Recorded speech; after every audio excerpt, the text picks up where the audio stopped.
Hello, this is Brian again. Welcome to part 3. So I'm going up this road here.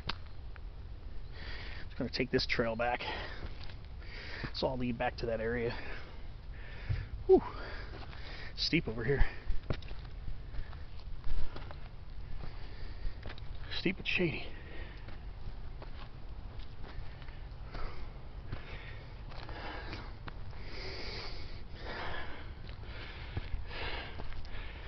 There are lots of little trails here. Got one branching off this way. I'll stick to this one. It's shady.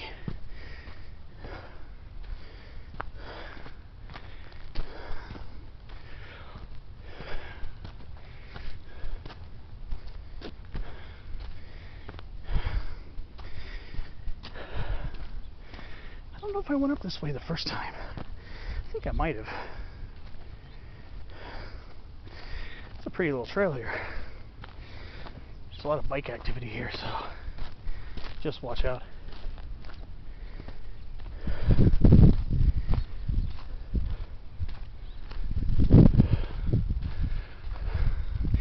Tons of oak saplings here.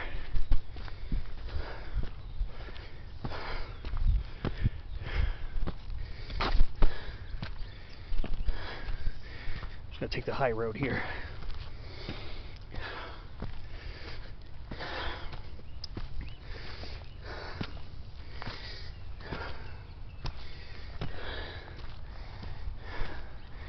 Nice. Just look at these. These are all coast live oak saplings on this side. There's some pepper trees on this side. Over here, these are all oak saplings.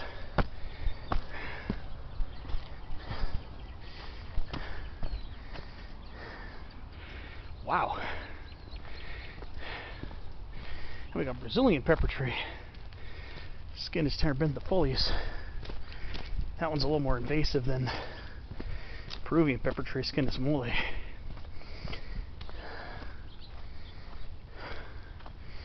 Whew. It is a hot one today.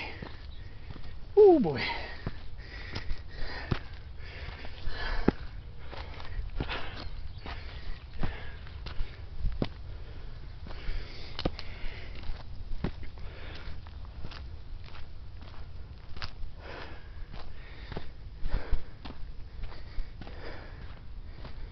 Here, I think those are cicadas or some other bugs that make their humming noises.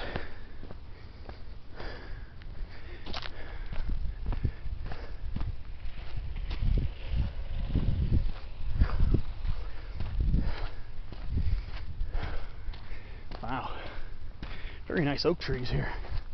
Forgot how nice these trees were.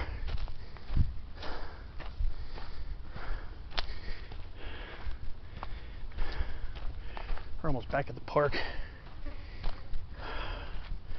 Not gonna lie, it is hot today.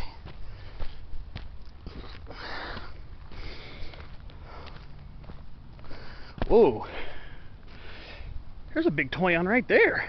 Wow. Our native heteromeles arbudifolia. Okay, let's get up this steep little patch here. Whew.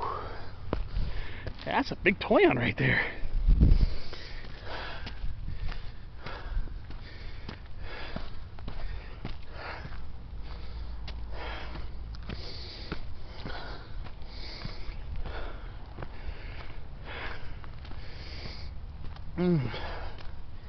Oh boy.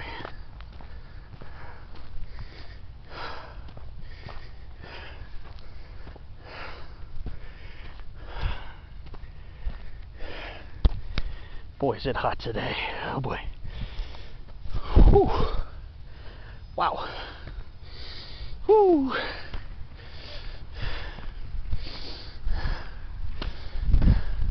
Still a really cool little spot.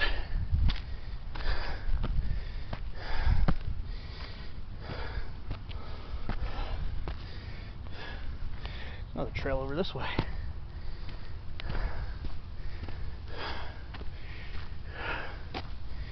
Some more Eucalyptus comodolensis. Very nice looking tree. Oh, it smells so good over here. So, I was talking about river red gum. Their bark, when they're younger, the first clip, what was the first clip? Their older bark is all furrowed, peels off in strips, and then higher up, it becomes all smooth and mottled, almost a little bit like sycamore. Here we are. You see, the adult leaves are sickle-shaped, and the juvenile leaves on younger shoots, you can see they're a little broader. See, these leaves are a little bit broader, then they get narrower as the branch ages. So if you have a seedling, your seedling tree will have mostly broad leaves on it, probably for a good few years, until it gets big and starts developing mature foliage. One thing you'll know about me is I prefer being around our native plants, but as a plant lover in general, I just love being around our planted, exotic, and native trees. I just love being around trees, period. Eucalyptus is one of the first trees I learned about as a kid. I actually learned that from my mother. She's the one who taught me what eucalyptus trees were. She taught me to rip open a leaf and smell the pungent aromas. I'm going to take a dead leaf off here. Here's a dead leaf right here. If you crush or tear open a leaf, it has a very, very mentholy aromatic smell. And these are all Eucalyptus comodolensis right here. So are those across the street.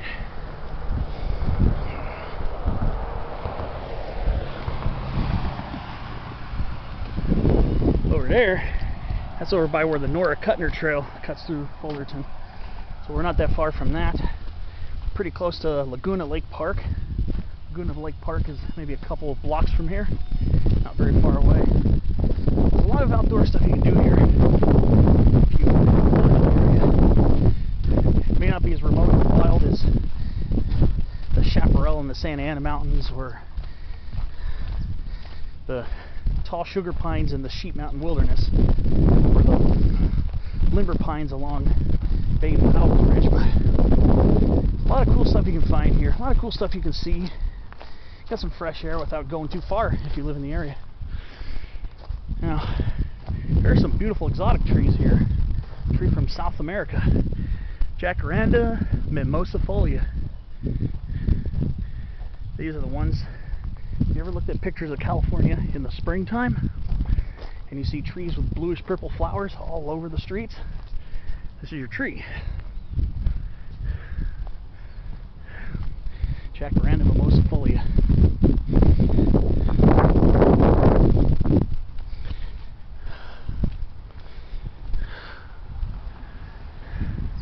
Nice, beautiful trees.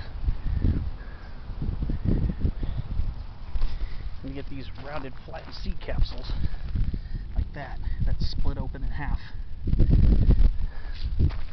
Here's another one of the flowers. Real quick.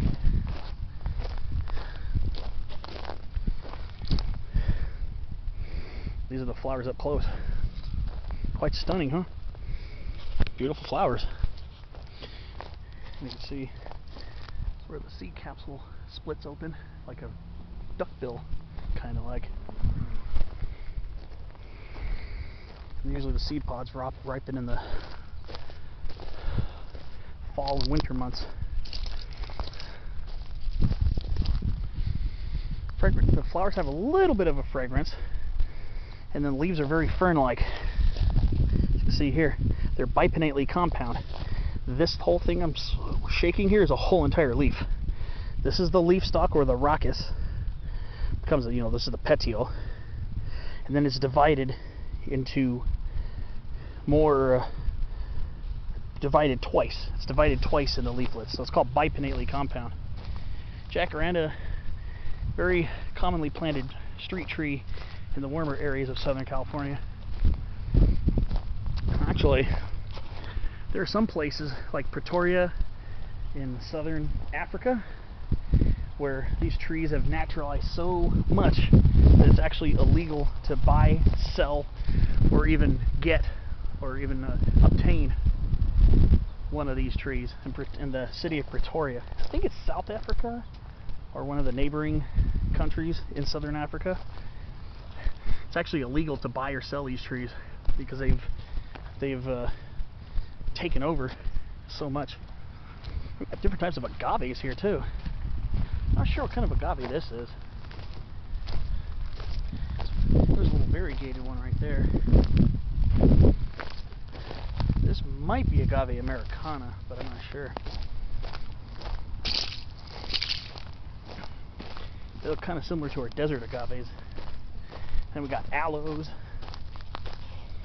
This type of aloe, I believe.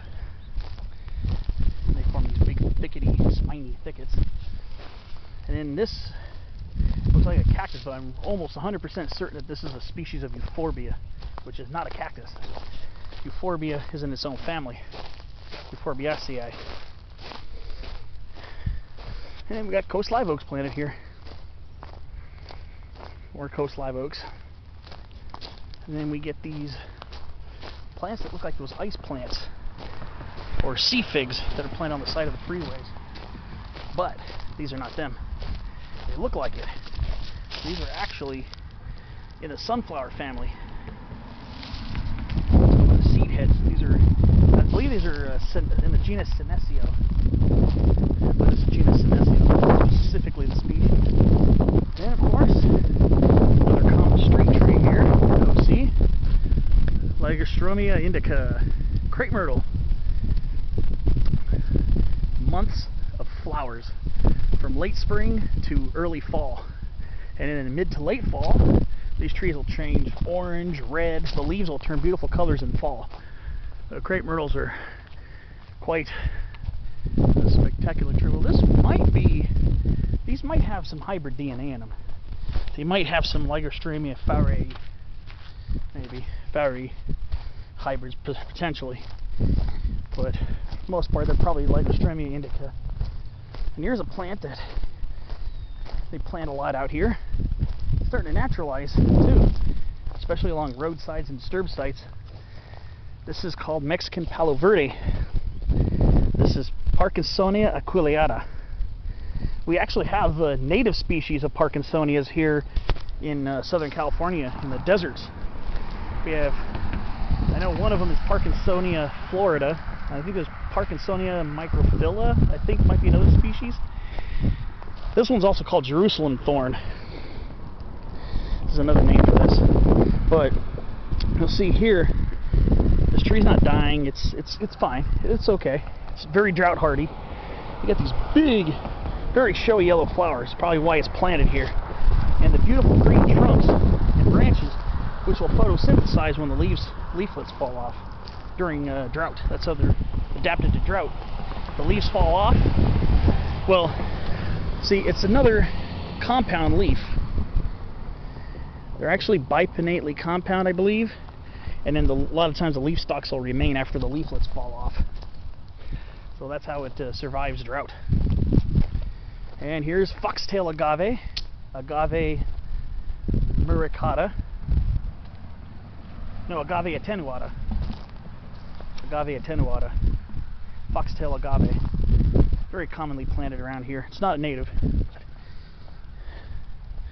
Well, I think it's going to do it for this video. It's getting kind of hot, and I think I want to go and cool off, turn the AC on, start heading home, get some AC going, you know. So, thanks for watching my Fullerton Tree Park video. And I hope you found it interesting. And if you're not in the mood to drive all the way to Angeles National Forest or other places that require lots of time in the car, take a ride out here. Fullerton Tree Park. There it is. There's the sign.